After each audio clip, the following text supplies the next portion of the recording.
Okay,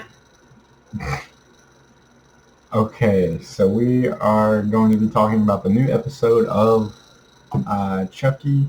What was it? Cape Queer. I'm going to be reading over my notes, and she's just going to jump in whenever she feels so inclined to do so. So this episode, last episode, we got introduced to Tiffany and Nika again. This episode, we get Andy and Kyle. I think I've been calling her Colin for a while, but it's Kyle. Um, So that was very awesome for the intro scene.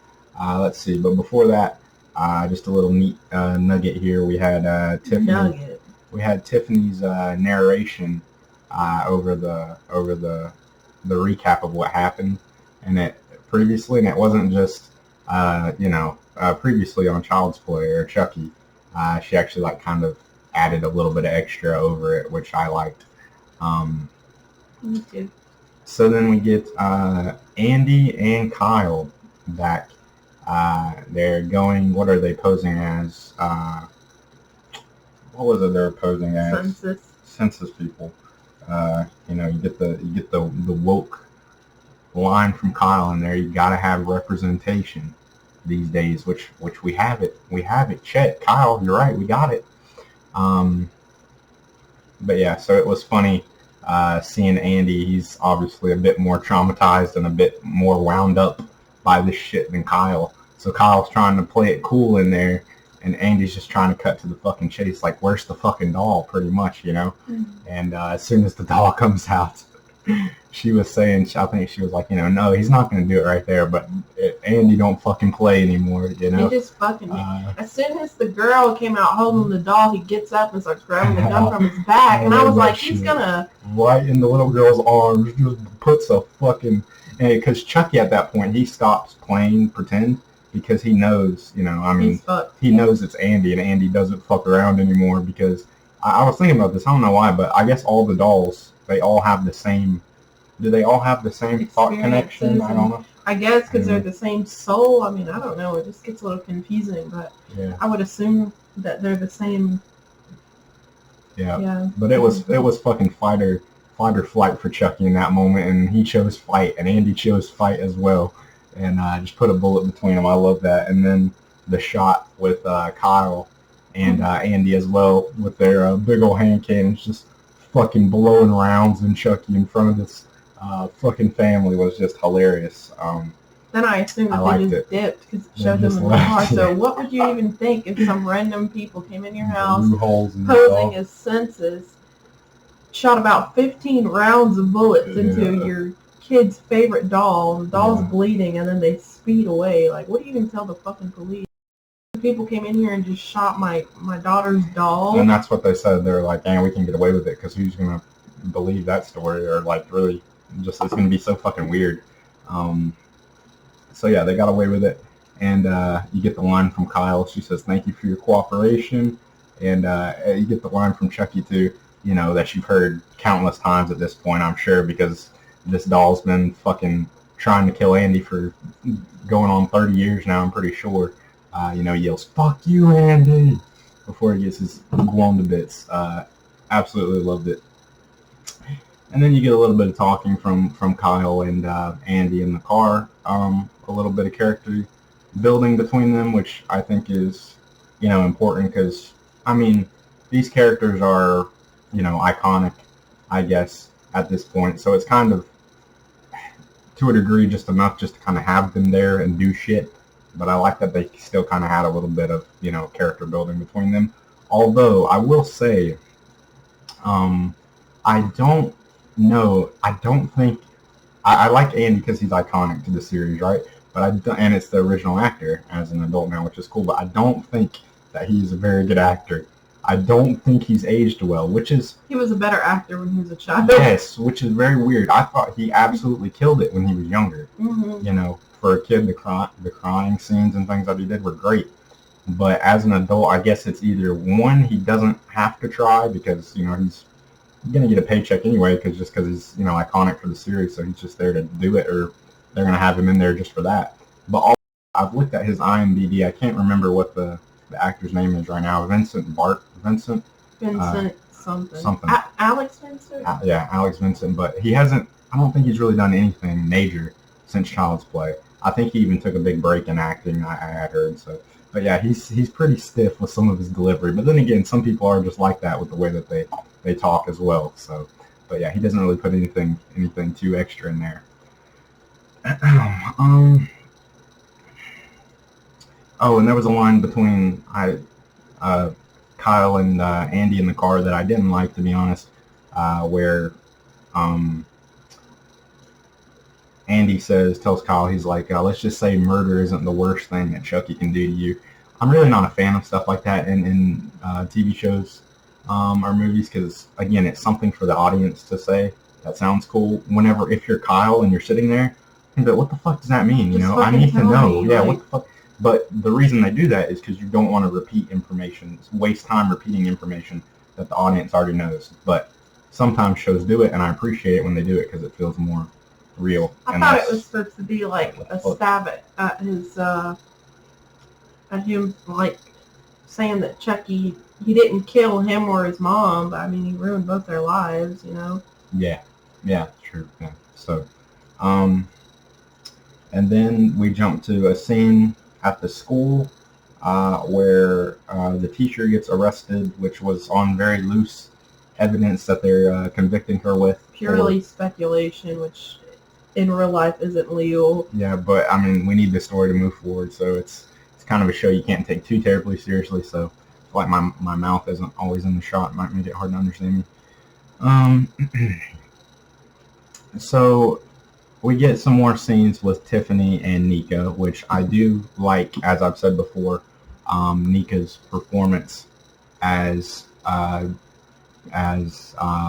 Chucky, she gives off very good body language in that. And then even later on, whenever she is not Chucky and she's just Nika, but she's trying to pretend to be Nika, I think she even plays that just so slightly differently. She's a little bit nervous in that, and you can really tell the difference. So I think she does good, for one. But the stuff with Jennifer Tilly, I think or Tiffany, I think it's Tiffany in Jennifer Tilly's body. Yeah. I think I have too high expectations from her dialogue, just because after Bride, where every piece of dialogue was good, and iconic, I expect every piece from her to be something punching in this. So when it's not, and it's just normal or just okay, it's like, but it's not bad. It's just, it's just like, it's not Bride of Chucky quality either. I thought some of her lines were super cringe in this episode. Yeah, like when she was professing her suitcase, love for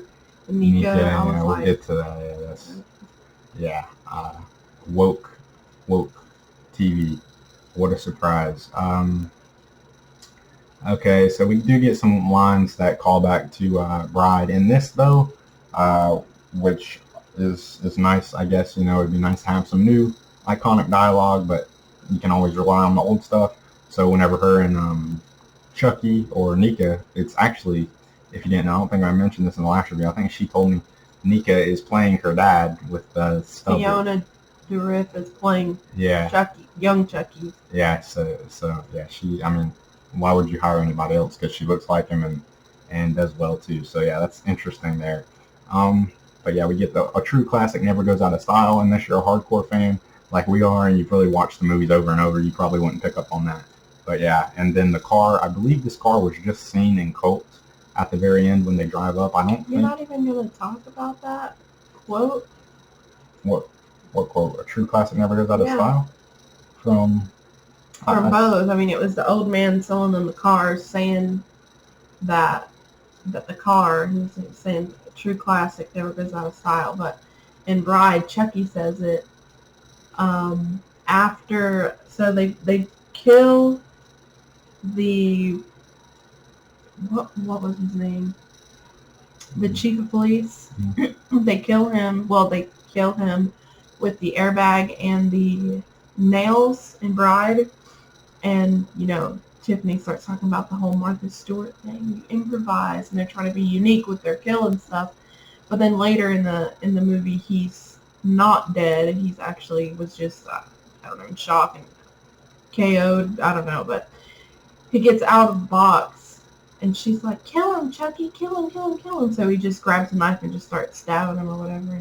And he says, he's cleaning his knife, and he says, a true classic never goes out of style. Yeah. Yeah, I remember. I didn't know the specific scene it was from, but I said it was a quote from Bride. I know, but if they don't know. But yeah, I didn't remember exactly to go into it. So yeah, I don't know if we've seen this car in anything other than cults, but I guess it's a nice thing, so we can figure out how she got that. And it was the same knife. She pointed this out. Jennifer Tilly has the same knife, and she licks the blood off of it like she does. Same mannerisms as she's had in Bride. It's like a knife nail file type thing. And then so I had in my notes, I was confused by the cancer storyline's relevance. It's kind of dark. It's not even like the funny kind of dark. It's just like, man, this is kind of fucked up level of dark. But Junior's mom, another reason to feel bad for Junior, his mom has pretty serious cancer. She's debating going through the treatment or not. And then Chucky kills her, put in a kind of like cringy scene where she's like falling, and Chucky kind of looks over the edge like, wow, I like how he gets excited by his kills sometimes, because he truly is he just loves it, he loves it. But yeah, that was one of those things where I was like, wow, this is there's fucked up humor that's like like good fucked up humor, but this is almost kind of like, man, that's pretty fucked up. But I see the point of it now. It's because of they're trying to push Junior's story forward some way to where he'll find out about Chucky and maybe get down to the bottom of it and believe it for himself probably. So that was the point of the cancer story in there. And then let's see. Yeah, so I like the scene with Jennifer and Nika at the poker. She pointed out, interesting, that Jennifer Tilly is a poker player. Like, her whole thing is poker. She's always doing tournaments, and I think she hosts them and she plays in them. She does it for fun, pastime. It's all over her Twitter. Like, she plays poker. Yeah. So it was interesting because if I wouldn't have followed her on Twitter, I wouldn't have known that. And everything in here is so, it's purposefully done. Like, it wasn't just a coincidence that they were just sitting there playing poker. Right. Because they could have been doing literally anything, watching TV, anything. Playing any other game, but it was poker. Right. So that was interesting. And then this is the good kind of fucked up humor that I'm talking about. So, paralyzed. She stabs her in the leg, and she's like, I stabbed you in the leg 20 minutes ago. You didn't even feel it. It's like, fuck. So that's how she knew it wasn't Chucky in Nika's body. And let's see, Junior finally dumps Lexi. Thank God. They kind of made Lexi less of a bitch now. I don't know, but Junior dumps her ass. So should have did that a long time ago. So Andy's mom? I was watching. What made me think of it? Andy's on the phone talking about how they killed his foster parents. Telling Jake killed Kyle and his foster parents. And I was like, well, I'm trying to remember what happened to the mom. Is she dead? She got locked up and I did remember this, but I wouldn't have remembered the specific details because I only rewatched Child's Play 1, 2, 3 and Bride literally 2 days ago. So after Child's Play 1, at the end, the main detective gets attacked by Chucky, and he's like, yeah, I believe you now. And then there's also a second detective or a detective's assistant or whatever who also gets attacked by Chucky. And the main detective says, okay, so you believe me now, because he told them they had already killed him, like dismembered the doll. He said, don't touch him because he's alive or whatever, just leave him alone. So he brings the head in. I don't know if you remember this, very specific, but he brings the head into the room. He's like, what are you guys talking about? He's alive. Look. And the head and the arm comes out of the vent and starts choking. He's like, you believe me now. The doll's alive. And then the guy who got choked said the only issue is now who's going to believe me? Like, you have to keep passing it on. People have to see it to believe it or whatever. So they decided in the second one You don't see them again, but they do talk about it. I don't remember who exactly talks about it, but it's said that the police were smart enough to just deny that the doll was ever alive because they knew that they were going to look crazy and nobody was going to believe them. But obviously Andy's mom, she didn't give a fuck. She was still going on with that whole thing, so they put her in a mental institution because they thought she was crazy. Yeah. Which is why Andy ended up in foster care, because his dad was dead and his mom was locked up. So. Okay. Yeah, I'm surprised that they didn't bring the mom back though in some way. I mean, get her out of there, or show her in there, because she would be old now. She's 70, 80. I was watching an interview, like a cast interview with the whole cast, and she was actually at like the Comic-Con, or at the convention in the panel, you know. So she was there. She's still, you know, the cast is all very close and still active and talking and all that. But I guess she's just too old to film, because it was funny in the interview. I'm pretty sure she fell asleep during the panel, like she was asleep on the panel. I mean, she doesn't look that old, but yeah, I guess she is pretty old. If she was 30 in those movies and they came out in the late 80s, yeah, I mean, yeah, she's pretty old now. But yeah, I would think they would have her in there, because, like I said, it's interesting. You should watch interviews with the cast, because I mean, the passion of the show actually translates to the actors and stuff. They're all really passionate and about it and that. But anyway. So, let's see. I already talked about the dark cancer death. So then we get to a little Home Alone scene, which all of this, again, the whole team up feels so different from how we started the show and how I expected it to go with Jake turning dark.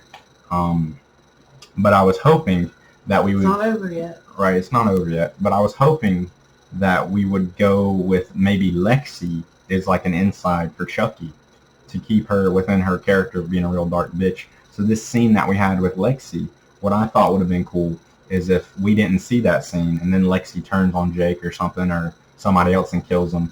And that way we could have seen that plot line come to fruition with Chucky trying to recruit somebody. I don't know why he's so into trying to recruit people now and get them to do the killing for him. I guess it's like, when you really love something, you want other people to love it too. Yeah. Like, when we show each other TV shows or movies and stuff like that. But for Chucky, it's murdering people. Like when he was in that foster home with that other kid, he showed all the kids the body in the first few episodes, and only one of them was okay with seeing it, I guess. Yeah. So, yeah, and he has a line in here. He's just old and he's tired too, right? I'm too old for this shit. Too old for this shit. He told Lexi when he came in, "I got you now, bitch." That was funny. Let's see. I will say I'm not a fan of Lexi on the team up. I think if they were going to team up, it should have just been Devin and Jake. I just feel like it was just too easy how she kind of just fell in with him. Yeah, and also I just feel like, I know her and Junior had issues because of it, but I feel like these issues would have been way worse. Like, if you and I were together and I just quit talking to you and was just hanging out with, like, I don't know, Eric or something all the time, like, that would be so fucking weird. Yeah. It wouldn't be so simple, like, hey, you just don't pay attention anymore. It's like, hey, we don't even talk, and you're with my fucking family member all the time. Yeah. But I also just think that her acting isn't terrible, but I feel like she really only was a good actress, like a great actress, when she was a bitch. Yeah. She don't really play this role well. Yeah. No offense. Yeah, I agree. So then we get a cringy line from Jake and Devin as well. Devin, comes out to his mother, which I guess is prevalent later on because it was their last conversation together. So it was a nice one, at least. But he tells Jake, he says, "I told my mom I was into someone. You." It's like, oh god, that delivery there kind of hit. It was a little bit, what rich, wasn't it? What episode was this number? I think it's 7. So I think next week is the finale. I'm pretty sure there's only 8 episodes. Well, maybe I'm reading way too into this, but she was saying next week we should do a double feature. So I was like, what if we get 2 episodes next week? Maybe they're letting us know through the episode. That would be cool. So let's see, and then we get a reference, not really prevalent to the episode, but they reference Laurie Strode. Which is cool. Jamie Lee Curtis is awesome. Yes, she actually is. And then So yeah, then the cop dies, and she said she didn't like the music at the end, but I think it was the Cape Fear music, and then they call this Cape Queer. Oh, and that reminds me, that's something I touched on at the last minute, but at least I remembered. So the the Nika and Jennifer Tilly romance. Of course, it's woke, right? It's for the times. Jennifer Tilly is gay confirmed, but you know what? It's not even that anymore. It's more of, I think they could have done something more interesting with it and make sense. I don't think that I can remember that Jennifer and Nika have really interacted enough before for Jennifer to be in love, other than she likes Nika's physical appearance, you know. It would have made more sense if she wanted like a girlfriend, like a friend that's a girl to hang out with. Because Jennifer has no friends, period. That's what I'm saying, but they had to make it woke. I was gonna say they could have went with a how Katherine Heigl, I don't remember the character's name, but I know that's the actress's name from Bride. The girl, whenever they pit Chucky against Tiffany, or Tiffany against Chucky, they could have had Nika. Jade, that's her name. Oh, Jade. They could have had Nika. I had to think about it. Kind of be like, listen, I've been in his head. You know, he treats you like shit. He doesn't really love you. You know, it's messed up the way he thinks about you. You know, and then kind of build a rapport through that, not the random, hey, I'm fucking gay because it's 2021, I guess. You know, that's what it felt like. So yeah. Oh, and one other thing, I didn't think it was clear in the review from last week, but the reason I think that overall, after I thought about it, the reason that Chucky and Tiffany's backstory didn't really mesh for me, not only because Tiffany was kind of just sleeping around, but it was very much felt like it was made for the audience with the whole trick. I think we kind of already said this, but versus a genuine way that they would have met. You know, it was just very much made for us. It didn't have to be crazy. And nobody was going to be pissed off if they just met at the laundromat doing their fucking laundry. Like, nobody would have been like, oh, that was it. Like, yeah, you don't just meet people when you randomly stab somebody or whatever. Like, it's just... Yeah, I would have liked for it to be like Chucky is like maybe at a hardware store picking out rope or something to strangle somebody with. And Tiffany's been like looking into him, you know, like she's the decomposer, what's it called? The body, what did he call her?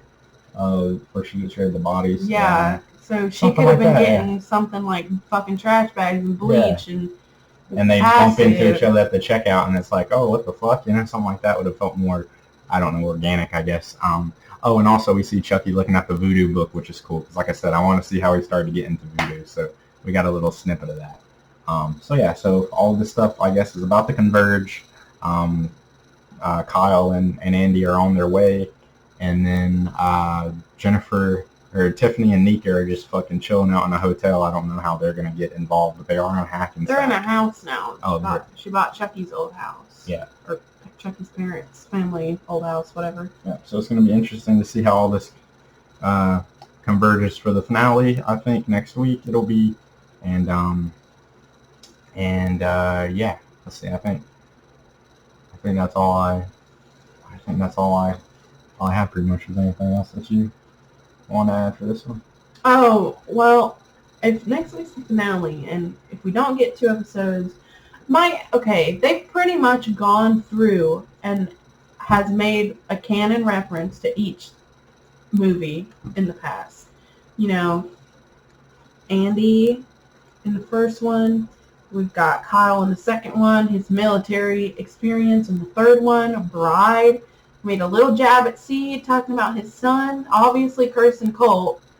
But my thing is, are we not going to talk about the kid? Like, Glenn and Glenda? Because we don't have to do too much with them. I don't necessarily even want to see them on camera. Like, that's not it or anything. We've seen all of these things of how people have ended up where they're at and what they were doing, but we haven't seen, like, the time gap between, I guess, the end of Seed and any recent events, even from Curse Cult or this TV show now. Right. So I don't know. That's what Torian and I were talking about. I don't know if Glenn/Glenda, because, you know, Jennifer Tilly, Tiffany, in the last scene of Seed, kills her housekeeper. Mm-hmm. So, and one of the twins sees this. So I don't know, maybe are they old enough now to be like grown, like 18 and out? Maybe they were like, you know what, I'm done with my psychotic parents that like to kill people, so I'm washing my hands of it and I'm done, I'm out. Or are they still around? Are they staying with someone else? Like, yeah. I'm just confused as to where the kid is, like what they're doing. Do they talk to the kid? Yeah, or did that just not work out? Because I mean, it is what it is. If it doesn't, I get it, because the whole point of Seed was Glenda, being so upset that their parents were killers. So it would make sense if they said, oh, well, my kid doesn't like to hang out with me because of what I do. That would make sense. But I just don't know at all. So that's something else I forgot. Jennifer Tilly is still seen as Jennifer Tilly, the celebrity. So that adds a little bit of, I like that nugget in there too. But yeah, I want to see. I don't know how I really expect this shit to end, because you can't expect a happy ending for Chucky, right? I don't know how I would expect it to wrap up. Maybe them going to Mexico or wherever with Glenn and Glenda. But Tiffany and Chucky aren't going to have a happy ending either, because they fucking bicker all the time, kill each other if they're around each other for too long. So, yeah, I don't know if I would even want like Kyle or Andy to die, or if Don Mancini would even want to kill off any of them, because maybe he'll, he's continued it for this long, so maybe it's like, maybe I'll just continue it a little bit longer. It's a little bit up in the air right now. Yeah, I mean, Brad's getting so old, man. You kind of got to. I mean, I think he's fucking 90, isn't he? He's 70-something. Yeah, he looks in pretty good health, but still, I mean, wrap it up before the guy passes away, right? Because you're not going to want to do anything without him, I wouldn't think. No. But yeah, so we'll see. I don't know if this is going to be the end or not. But yeah, super excited for the finale next week. And sad at the same time. So yeah, we'll see you for that.